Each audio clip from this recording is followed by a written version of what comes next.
What's up, everybody? Welcome to Podcast Now. I'm Alex, and in this video, I want to talk about why Spider-Man 2 must be a PS5 exclusive. So this is one of those videos that I know are going to get those hates, those dislikes. I've made a similar video for Horizon, and I've made a similar video for God of War, and I think I put it in close to the best terms possible in the God of War video. I want to do it again and make my case for Spider-Man and kind of just go through this game in general, what the PS5 can do for this game, and go from there. If you guys do like this stuff, as always, make sure you guys are subscribed to this channel, hit the bell icon, and as always, if you guys want to follow me on Twitter, PodcastNow15 is my Twitter username. You can look me up on Twitter, or the link for that is in the description below, along with all of my other social media stuff, okay? So let me get this out of the way first. This is not an attacking video. This is just my opinion. If you guys do not agree, it is totally cool. You have every right to leave a dislike. You have every right to say you don't agree with me in the comments, all that stuff. Totally cool. Just don't cross any lines, but it's okay to disagree. And I say that honestly because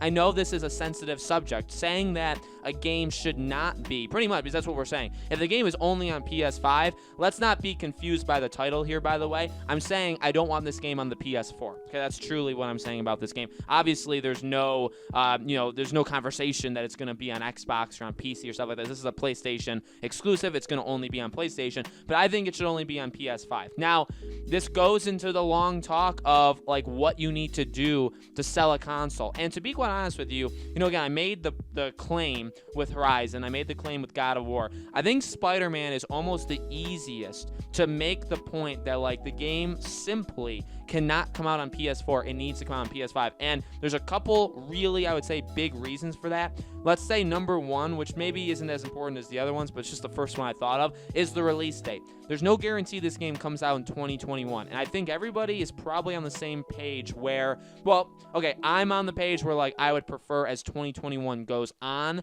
that we get less and less games that are supported on both, okay? But in general, I think we're all on the same page that 2021 is probably the last big year where games are also on current gen. Like when we get to 2022, if we're halfway, if we're towards the end of it, if Suicide Squad Kill a Justice League comes out in August, September, October of 2022, and it's also on PS4 and Xbox One, I would start ringing the alarm bell. Like I would start sounding the alarm. And that's just me, that's just my opinion, but I would be scared because, and that goes into kind of the other things we'll discuss here. But really quickly, again, to kind of wrap this up, there's no guarantee this game is 2021, right? We've talked about our release date predictions. Very possible it's fall of 2022. If it's 2022, to me, that puts it completely out of the talk of it being on current gen. And again, why Spider-Man is probably an easier case to be made is, well, that's the first thing. Like, Horizon is next year. That puts it in, like, a gray territory. Well, where, like, yeah, it could be current gen. It could, at the same time, it could only be non-next gen. God of War, kind of the same thing. Although, again, I think more people are in line with, like, hey, maybe God of War is the time that you really start to push next gen. That goes into part two. Spider-Man 2 needs to be pushed for PS5 for a couple different reasons. Number one, it's Spider-Man. And that's where I say that the people that are into Spider-Man, I think you guys probably know it better than anybody, where it's like it or not. And this is kind of what everybody's kind of just accepted. And there's nothing wrong with it. People have accepted this. Spider-Man, back in 2018, it sold millions. Not just copies, but it sold millions of units of the PlayStation 4. Okay? That game sold consoles when the console was going to be basically moved on from and going on to PS5 2 years later. I mean, back in 2018, that was 5 years after the PS4 came out. That's a long time. The majority, now, yes, it's sold, it's gotten over like 110, 115 million units. Now, like, it's still doing pretty well every single year, but, most of the people, a higher percentage of people already had the PS4 when Spider-Man came out. But that game, I mean, firstly, people that have the PS4 bought that game, but also all these people that were massive fans of Spider-Man, they were, and again, you could say this is a negative, and I don't blame you if you do, they were forced to get the PS4 in order to get this. Now, I get from like a consumer perspective, being forced to get anything to be able to play something is probably unpopular. But you look at it from a strategic point of view from Sony, I don't think you can say it was a stupid decision. You know what I mean? You could say like it was unpopular, or maybe not everybody likes it, maybe people that want Spider-Man on other consoles, stuff like that. But you have to, just like for Microsoft with Bethesda, like, it's maybe not consumer friendly, but it's a brilliant business decision for Microsoft, right? And you you can stand on either side of that. You can agree with all of it. You can agree with none. But, you know what I mean? That's kind of the situation.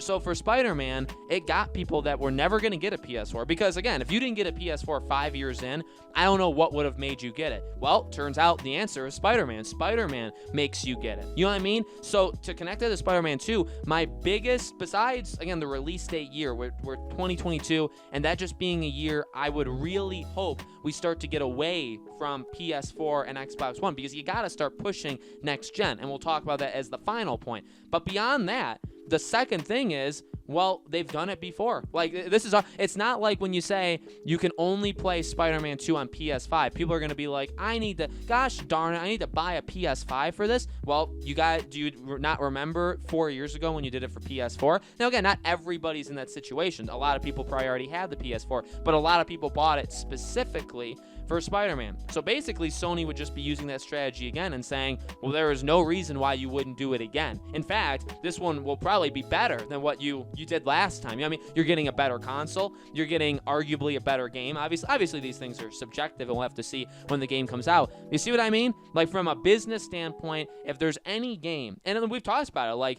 is it even right? Or, like, do I even agree with Spider-Man being that game that is the big push? I don't really like. I like other games more, so it's kind of weird to see Spider-Man being that driving force. At the same time, you do what works, and there is no denying Spider-Man works. Like, you push that thing to the moon and back if that's what's going to sell consoles, if that's what's going to sell people on your vision for the PlayStation, whatever you need. You know what I mean? Like, obviously it works, so keep going, okay? So that's another reason. The third reason, and this may appeal to some people as well, is do you want improvement from Spider-Man? I don't say that like mockingly. I don't say that like looking down to people, but this is kind of the argument. This is the biggest argument I've made with Horizon and God of War, and it's what people have, I would say, just kind of brushed off as like not a big deal. So let me recap, and I'll get to Spider-Man. So for like Horizon, I've talked about the game is not. They're lying to us. I truly do believe this. They're lying to us when they say the game is built from the ground up for PS5. No game is ever built for a higher spec, higher console, and then downgraded. It's never done that. It's always built for the lowest common denominator, the worst console, and then upped. Okay, whether it's up for PC, whether it's made for Xbox and then up for PlayStation, whether it's made for PlayStation and up for Xbox, okay, or Nintendo Switch. Now, I guess you can argue that that's the only example, but you know what? With a Nintendo Switch, that's the situation they're in, where all the games, they don't even come out on Switch day one with the other consoles. They come out on the other ones, and why does it take them so long to go backwards? Because it's not really meant to do that. You're not supposed to do that. You know what I mean? So that's what I've meant for Horizon and God of War, where it's like they keep saying Horizon is made from the ground up for PS5. It's not. It's made for PS4, and then it's upped for PS5. You're not going to get the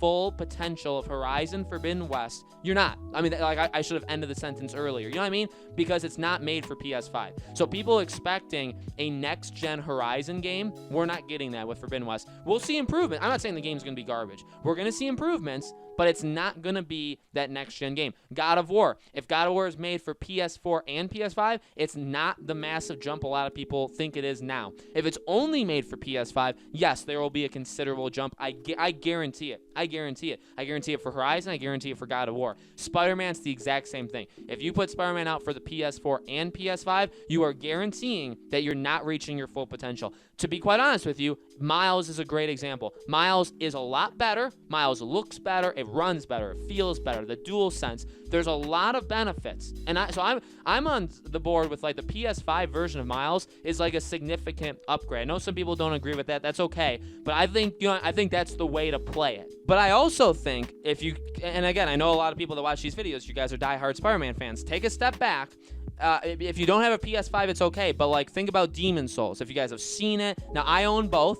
Demon's Souls is a PS5 game. It's only made for PS5. It's the only game only made for PS5. And there is not even a close comparison between Demon's Souls and Miles. Miles is amazing, all on its own. And they're obviously different games. But the performance, the visuals of it, all of that stuff, it's not even in the same ballpark between Demon's Souls and Miles. Not even close. And it's not like Insomniac can't do it. I'm not saying Blue Point is better than Insomniac. No. In fact, I think Insomniac's probably better overall, okay? But it's because Miles is limited because you have to make it on PS4. And you have to make it on PS4 PS4 first. So hopefully you guys see what I'm saying. I mean, I think I've gotten better at making my point through this trilogy of videos I've now made. People really, I mean, I got like the most downvotes, the most hate that I've almost ever gotten on this channel on that Horizon video where I said Horizon shouldn't be a PS4 game. Hopefully I made it more clear with Spider-Man. I mean, again, this last point, the main thing I'm driving through with this is like, this game can be incredible. I know people want it to be incredible. If we really wanted to take those steps up, which Miles took a lot of steps up, and Miles in a lot of ways is much better than 2018 Spider-Man, but in some ways it's not.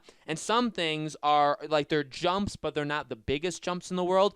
They need Spider-Man 2 to be a really big jump. It can't be like a Miles 1.5. It needs to be big, and I think it will be big. But the only way it is if it's on PS5. If it's also on PS4, that means you have to make it run on PS4, and that means you're just by saying that, you are constricting it. I know I think some people just don't get that, or some people just don't want to hear that, but that's what would happen. I mean, you're going to be getting a game that's not at its full potential if you release it on both consoles. That's just factually how it is. So, and again, you combine that with the release date being in a year that probably doesn't make sense for it to be on both consoles. You do option number, or like choice number 2 or thing number 2, where it's gonna sell units. You want it to push PS5s. I don't think I don't even think they should be having a conversation. I think everybody hopefully went into the room. Insomniac went into the development, all knowing this is only PS5. Don't even worry. Throw out your PS4 dev kit. You don't need it anymore. After Miles, get rid of it because you're working on a PS5. Okay, I hope that's what happened, because that guarantees us a better product, I think, overall. So let me know, guys, in the comments below. Do you agree? Do you disagree? If you do, it's totally cool. No hard feelings. Hopefully you guys are willing to still stick with me, even if we don't always have to agree on everything. So let me know. As always, make sure you guys are subscribed, bell icon turned on, so you guys know when all these videos go up. I want to do a Spider-Man video every 3, 4, 5 days. It'll end up being like a weekly or bi-weekly thing, but that'll be over a little bit of time. But I will be making consistent content on Spider-Man. Make sure you guys are following me on Twitter if you guys haven't already. Podcast Now 15. Links in the description, as well as you can just obviously search me on Twitter. Thank you guys so much for watching. I really do appreciate it. I hope to see you all on the next video.